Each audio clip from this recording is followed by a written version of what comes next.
안녕하세요. 거북이의 발작부록의 거북이입니다. 세상은 참 빠르게 변화하고 있죠. 정말 눈 깜빡하는 사이에 새로운 것들이 우수수 나오는 것 같아요. 이런 세상에서 우리가 어떻게 미래를 대비해야 경제적, 인간관계 등 모든 면에서 풍요롭고 행복한 삶을 살 수 있을까요? 삶이 빠르게 변화한다고 너무 걱정하지 마세요. 미래에 대비하기 위해서는 오히려 과거에도 지금도 미래에도 변함이 없는 불변의 법칙에 대해야 한다면 우리는 앞으로도 확신을 갖고 흔들리지 않으며 삶의 모든 면에서 풍요롭고 행복한 삶을 살 수 있으니까요. 오늘은 모건 하우절 저자의 불변의 법칙과 함께 절대 변하지 않는 것들을 이야기해 볼게요.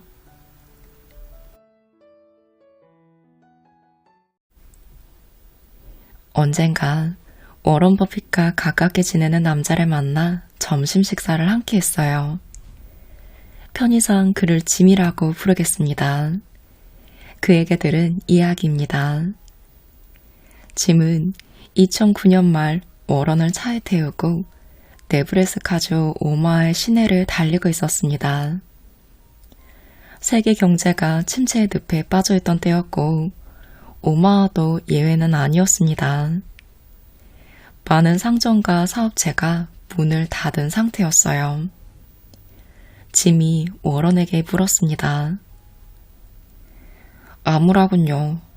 과연 경기가 회복될까요? 그러자 워런은 이런 질문을 던졌어요. 짐, 1962년에 가장 많이 팔린 초코바가 뭔지 알아요? 모르겠는데요.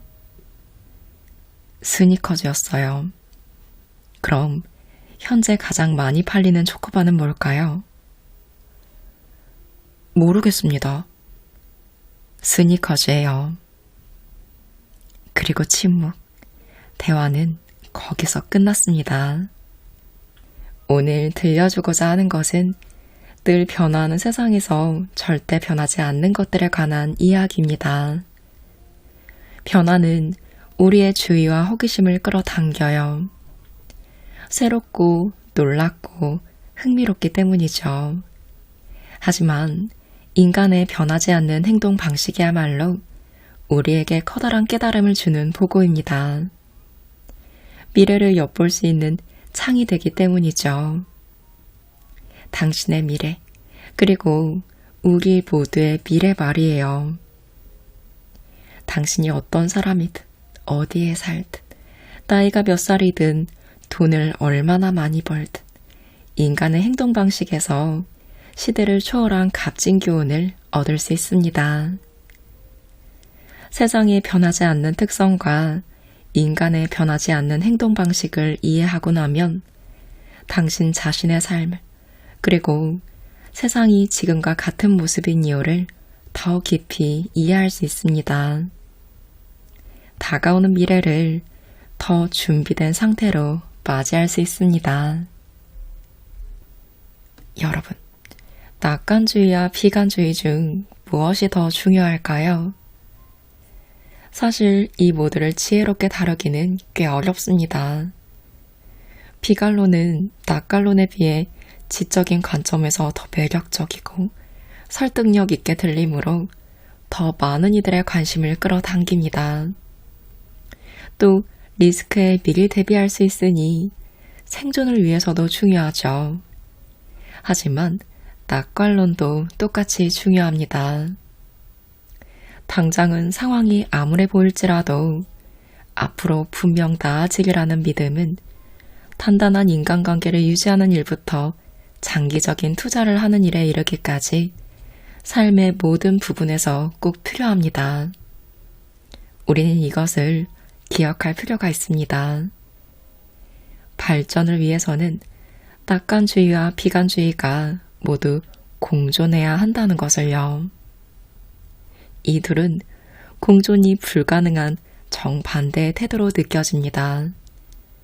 그래서 흔히 사람들은 둘 중 하나를 택하는데요. 하지만 이 둘의 균형을 맞추는 것은 언제나 인생에 꼭 필요한 기술이었고 앞으로도 그럴 것입니다. 최고의 재정 전략은 비관론자처럼 저축하고 낙관론자처럼 투자하는 겁니다. 앞으로 잘 될 것이라는 믿음, 그리고 현재에서 그 미래로 가는 길에서 실패와 절망, 충격을 끊임없이 만날 수밖에 없는 현실. 이 둘의 조합은 역사 곳곳에서 그리고 삶의 모든 영역에서 목격됩니다.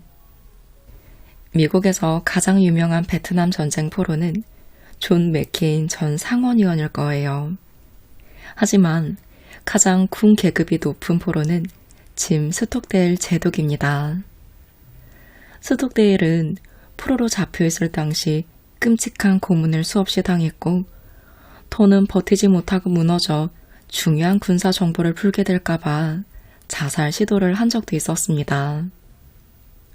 석방되고 수십 년이 흐른 후 스톡데일은 한 인터뷰에서 포로 생활이 얼마나 암울했냐는 질문을 받았어요.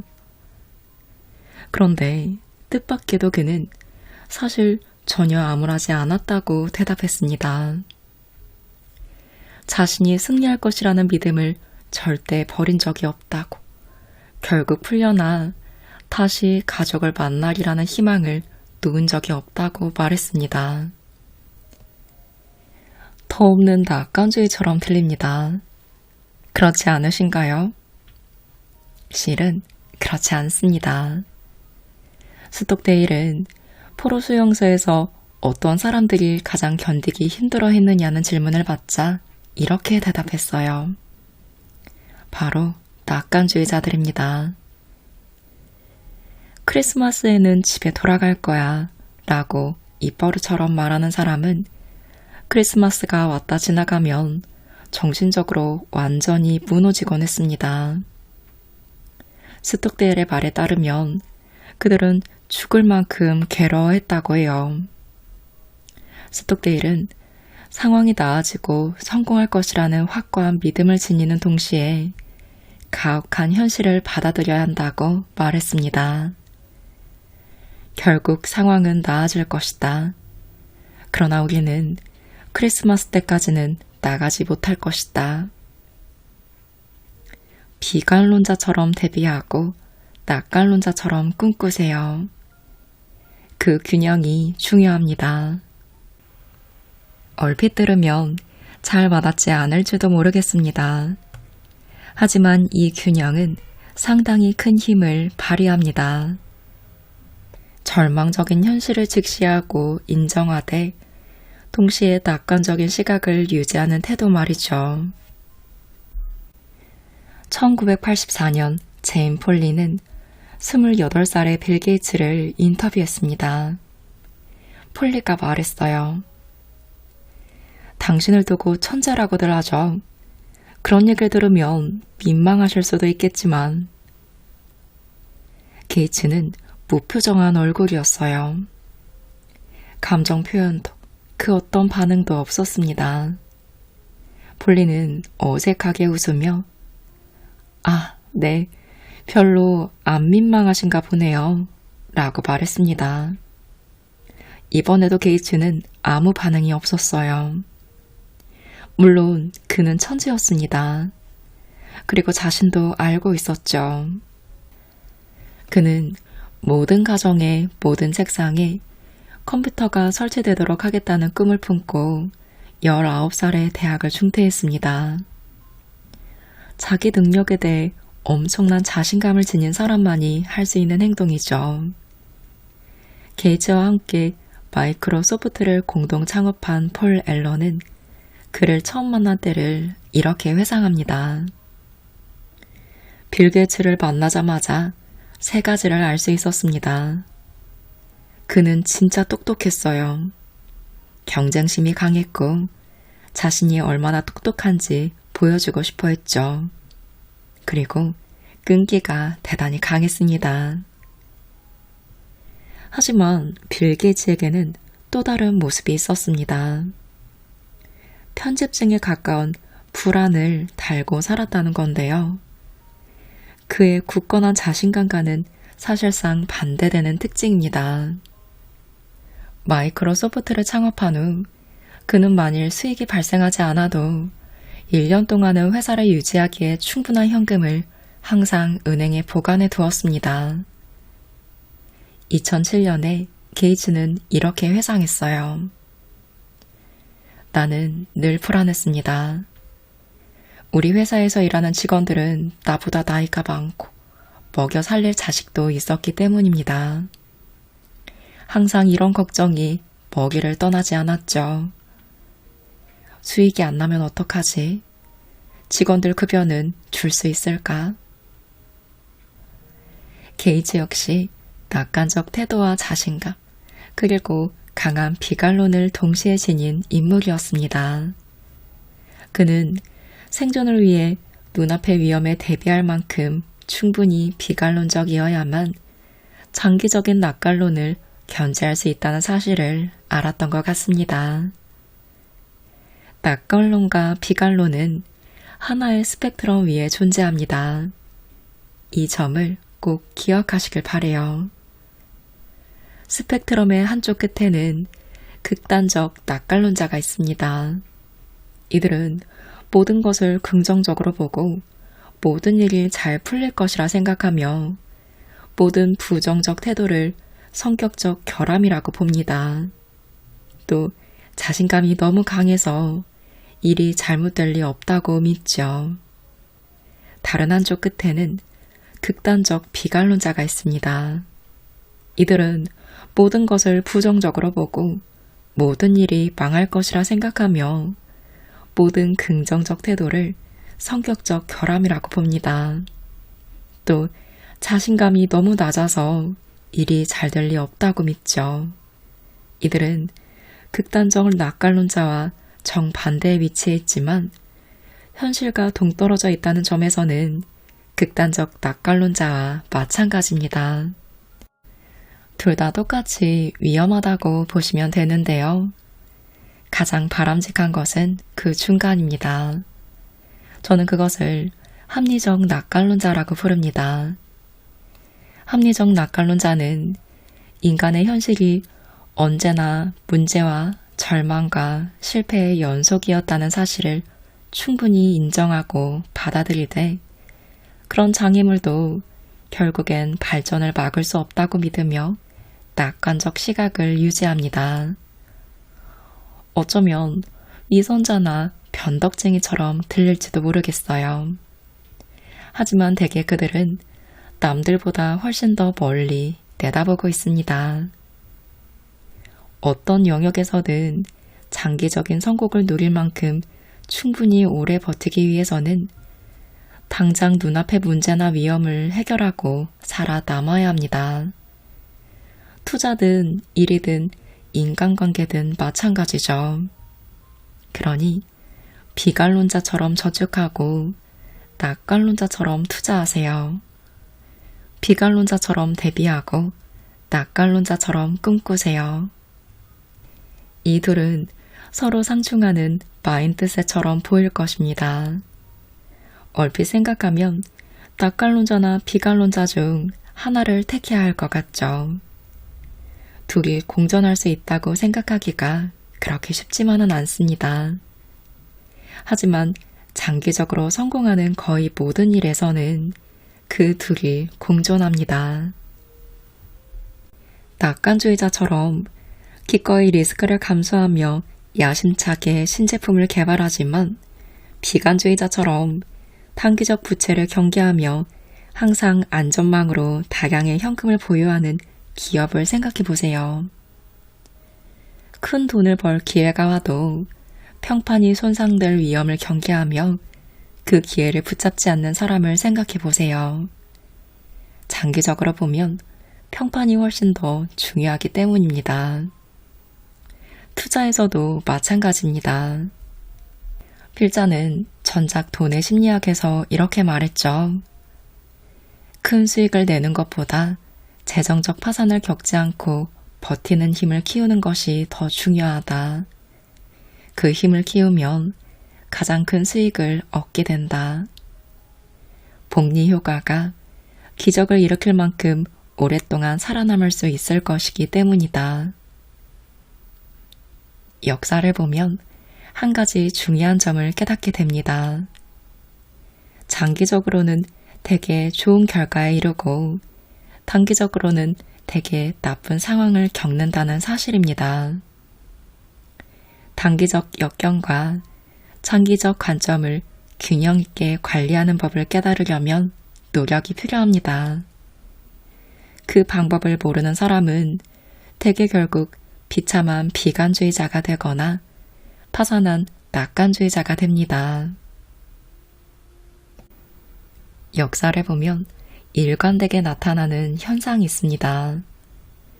중요한 변화와 혁신은 근심 걱정 없는 평화로운 세상에서는 일어나지 않는다는 사실입니다. 그것은 끔찍한 일이 진행 중일 때나 비극적인 사건이 터진 후에 일어나는 경향이 있습니다. 사람들이 충격과 불안에 휩싸였을 때 신속하게 행동하지 않을 경우 너무 고통스러운 결과가 예상될 때 그때 혁신이 등장합니다. 트라이앵글 의류 공장 화재는 뉴욕시 역사에서 손에 꼽히는 끔찍한 비극이었습니다. 1911년 3월 25일 수백 명이 일하는 의류 공장에서 화재가 발생했습니다. 그들 대부분은 이민자 여성이었어요. 게다가 대다수는 10대였고 22살이 넘는 여성이 별로 없었습니다. 공장은 삽시간에 불바다가 되었습니다. 곧 소방관들이 도착했어요. 하지만 소방 사다리가 6층까지밖에 닿지 않았습니다. 불에 갇힌 노동자들은 그보다 위쪽 4개의 층에 있었습니다. 생존자인 베시 코엔에 따르면 필사적으로 탈출하려고 모두가 내달렸다 라고 말합니다. 아비규환 속에서 노동자들은 산소를 조금이라도 들이마시려고 건물 창문 쪽으로 몰렸습니다. 화재는 30분도 안 돼 진화되었지만 이 사고로 146명의 노동자가 목숨을 잃었습니다. 거리에서 화재를 직접 목격한 사람들 중 한 명인 프랜시스 퍼킨스라는 여성은 그날 저녁 기자에게 이렇게 말했습니다. 필사적으로 탈출하려는 사람들이 2~3명씩 함께 뛰어내렸어요. 결국 9명망이 찢어지고 말았죠. 소방관이 뛰어내리지 말라고 계속 소리쳤어요. 하지만 그들에겐 달리 선택지가 없었죠. 뜨거운 불길이 바로 등 뒤까지 와 있었으니까요. 그로부터 약 20년 후 퍼킨스는 프랭클린 루스벨트 행정부의 노동부 장관으로 임명되었습니다. 미국 최초의 여성 장관이었죠. 퍼킨스는 트라이앵글 공장 화재를 목격한 뒤 노동자의 근로 환경이 더 나았더라면 수많은 목숨을 구할 수 있었으리라는 생각을 떨칠 수 없었습니다. 출입문만 잠그지 않았더라도, 비상 계단만 제대로 사용했더라도 많은 이들이 살았을 겁니다. 이후 퍼킨스는 다른 많은 운동가와 함께 노동자 권리를 위해 싸우는데 일생을 바쳤습니다. 퍼킨스는 말합니다. 우리는 죄책감을 느꼈어요. 이런 비극이 다시는 일어나지 않기 위해 모두가 힘을 합쳤습니다. 그녀는 트라이앵글 화재가 그런 비극을 초래할 수 있는 노동 환경을 개선하는 투쟁에 내가 몸을 바쳐야 하는 이유를 상기시켜주는 잊지 못할 사건이라고 말했습니다. 여러 면에서 볼 때 트라이앵글 화재는 20세기를 변화시킨 노동자 권리운동의 시발점이었습니다. 이런 비극은 우리에게 고통과 괴로움, 충격, 슬픔, 혐오감을 안겨줍니다. 하지만 마법 같은 변화를 초래하는 동력이 되기도 합니다. 자동차와 비행기는 현대 역사에서 가장 혁신적인 발명품 목록에 반드시 들어갑니다. 하지만 발명 초창기를 들여다보면 흥미로운 점이 있었습니다. 자동차가 막 등장했을 때 저걸 타고 출퇴근하면 딱 좋겠군 이라고 생각한 사람은 거의 없었어요. 비행기를 보고 다음번 휴가 때는 저걸 타고 가야겠어 라고 말하는 사람도 거의 없었습니다. 그렇게 생각하게 되기까지는 수십 년이 더 걸렸습니다. 자동차 비행기의 초창기에 사람들은 이런 질문을 떠올렸어요. 저기에 기관총을 탑재할 수 있을까? 저걸 타고 폭탄을 투하하면 어떨까? 흥미로운 점은 굵직한 혁신과 발명품의 목록을 쭉 훑다 보면 군대가 반복적으로 등장합니다. 레이더, 원자력, 인터넷, 마이크로 프로세서, 제트기, 로켓, 항생제, 헬리콥터, GPS, 디지털 사진, 전자레인지, 합성고무. 이것들은 모두 처음에 군사 목적으로 만들었거나 군의 영향을 크게 받았습니다. 왜 그럴까요? 군대에 가장 뛰어난 기술적 선구자와 가장 재능 있는 엔지니어가 모여 있어서일까요? 어쩌면 그럴지도 모릅니다. 그러나 더 중요한 점은 이것입니다. 군은 당장 해결해야 하는 대단히 중요한 문제들이 존재하는 곳입니다. 혁신을 낳는 동력은 인센티브이고 인센티브에는 다양한 형태가 있습니다. 이걸 해결하지 못하면 회사에서 잘릴지도 몰라. 이러면 머리가 빠릿빠릿하게 돌아가기 시작해요. 이 문제의 해결책을 찾아내면 사람들에게 도움이 되고 큰 돈도 벌게 될 거야. 그러면 창의력이 발휘되기 시작합니다. 그리고 군에게는 이런 인센티브가 있었어요. 당장 해결책을 찾지 못하면 우리 모두의 목숨이 위험할 뿐더러 아돌프 히틀러가 세계를 장악할지 몰라. 이런 절박함은 단기간에 가장 뛰어난 해결책과 혁신을 만들어내는 연료가 되었습니다. 똑같은 지적 능력을 지닌 사람들이라도 어떤 상황에 놓이느냐에 따라 잠재력 파괴 수준이 완전히 달라집니다. 그리고 큰 혁신이 일어나는 것은 대개 불안과 두려움에 휩싸인 상황, 해결책 발견에 미래가 달려 있어서 빨리 행동해야 한다는 절박함을 느끼는 상황입니다. 쇼피파이의 창립자 토비 리트케는 말합니다. 모든 것이 순조롭고 아무 문제가 없을 때는 진정한 회복력을 키울 수 없다. 고통은 평화와 달리 우리의 집중력을 발휘시킵니다. 늑장과 망설임을 허용하지 않죠. 해결해야 할 문제를 우리의 턱 밑에 들이밀어 당장 그리고 모든 역량을 동원해 해결하지 않을 수 없게 만듭니다. 제2차 세계대전 때 미국 병사가 신문 기자의 인터뷰에 응했습니다. 전투 중에 무슨 생각을 하느냐고 묻자 병사는 이렇게 대답했어요. 계속 두려움에 떨게 해달라고 기도했습니다. 그것이 살아남을 수 있는 그리고 경솔한 실수를 막을 수 있는 최고의 방법이었기 때문입니다. 이것은 다른 많은 곳에도 적용 가능한 의미심장한 말이 아닐 수 없습니다.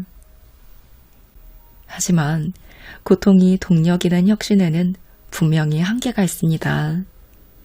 의미 있는 고통과 모든 것을 무너뜨리는 처참한 재앙은 다르니까요. 후자는 혁신을 가로막습니다. 차원이 바닥나고 사람들이 위기 극복을 위해 혁신을 모색하는 것이 아니라 그저 당장의 생존에 급급해지기 때문이죠. 그리고 위기의 반대 상황을 생각해 보는 것 또한 중요합니다. 모든 것이 만족스러울 때, 즉 부가 넘치고 미래 전망이 밝으며 책임질 일이 별로 없고 위험 요소가 사라진 듯 보일 때 때론 인간은 가장 어리석게 행동하고 최악의 결정을 내리며 생산적이지 않게 행동합니다. 언젠가 리처드 닉슨 대통령은 이렇게 말했습니다. 세상에서 가장 불행한 이들은 프랑스 남부 해안이나 미국의 뉴포트, 팜스프링스, 팜비치 같은 유명 휴양지를 쫓아다니는 사람들이다. 밤이면 파티를 즐기고 낮에는 골프를 치고 흥청망청 마시고 떠들며 생각은 거의 하지 않는 사람들. 은퇴하고 아무 목적의식 없이 사는 사람들이다. 물론 누군가는 내 말에 격하게 반대하면서 이렇게 말할 것이다. 백만장자가 된다면 얼마나 좋을까? 그거야말로 최고의 인생이지. 날마다 일할 필요가 없다면 그저 낚시나 사냥, 골프, 여행이나 하며 산다면 최고의 인생일 것이다.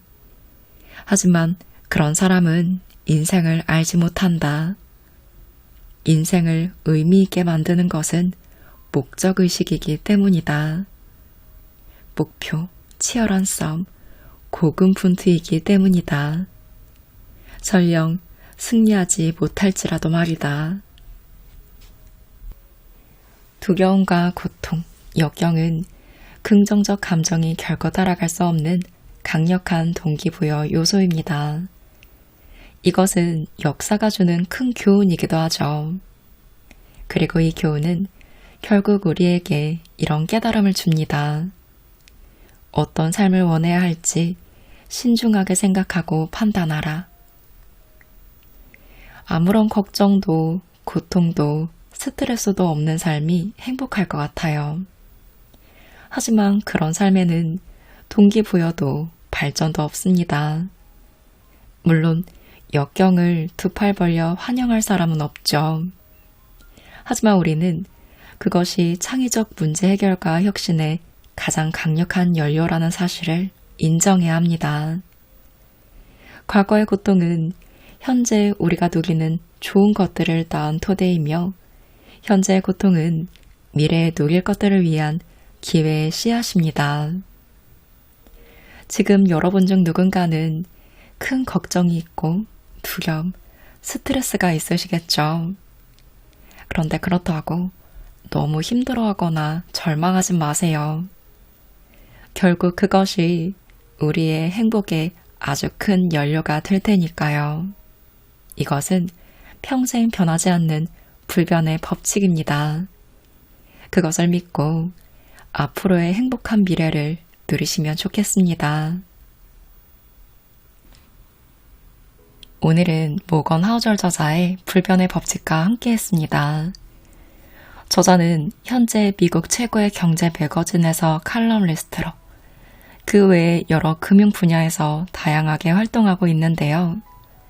우리나라에서도 인기가 많았던 돈의 심리학의 저자이기도 합니다.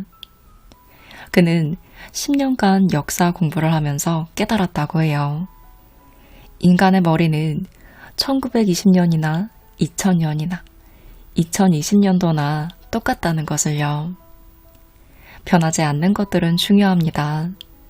그것을 알면 확신을 갖고 미래를 가늠할 수 있으니까요. 이 메시지를 딱 깨닫게 해주는 책이었어요.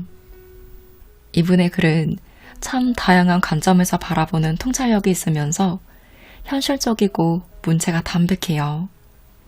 고통을 피할 수는 없지만 그걸 받아들이면서 현실적으로 삶이 성장하도록 방향을 제시하는 그런 지혜들을 23가지의 불변의 법칙을 통해 전하고 있습니다. 저는 이 책이 핫하다는 걸 알았지만 제목만 보고 흥미를 못 느껴서 그동안 지나치고 있었는데요. 어느 날 눈이 마주쳐서 읽어보니 생각보다 재미있는 거예요. 인간의 행동과 반복되는 패턴을 마치 다큐를 보는 것처럼 실제 일화들을 통해 실감나게 정리해줘서 예상보다 더 흥미롭게 읽었습니다. 빠른 변화에 대해 무작정 쫓아가려고 하기보다는 오히려 한 걸음 물러서서 변하지 않는 것들을 먼저 살피고 인생을 산다면 훨씬 더 지혜롭고 행복한 미래를 맞이할 수 있지 않을까 생각해 봅니다. 우리 모두 행복한 미래를 맞이하기를 응원하는 마음으로 영상 마무리합니다.